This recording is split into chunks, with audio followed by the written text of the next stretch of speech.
Hello everyone and welcome to this YourText.Guru demonstration video.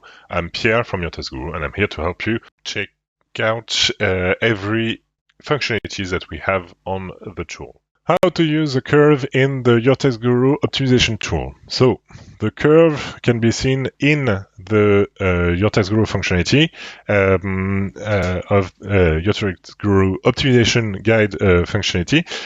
You'll see it right here. So you have the black curve that depends on the content that you've added here, and you may use it in order to improve the semantic of your content.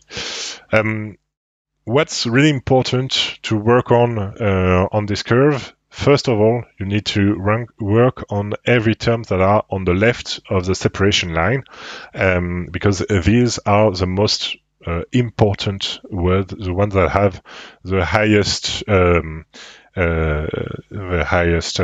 importance for your content, the ranking of your content. Now, on the right-hand side, it's something a bit different. You need to use some of the words, but not all of them. It's more about the shape of the curve.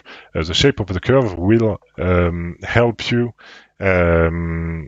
have a content that look more natural if you have a curve that is shaped like a roller coaster.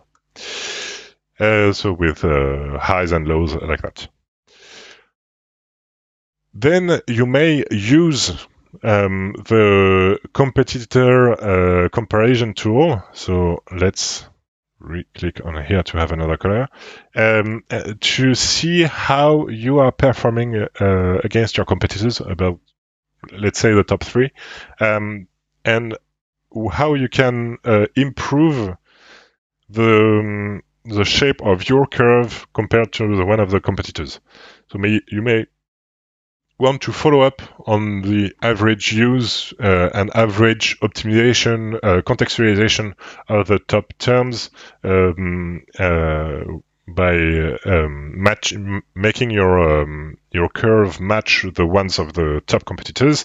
And sometimes you'll see some words that are not quite used in the top terms by the competitors. These are really interesting because it's something that's expected by Google, but your competitors are not using it. So that's how you're going to be using the curve on YourText.Guru. I'll see you in another video about YourText.Guru's features. Until then, have a nice day. Bye.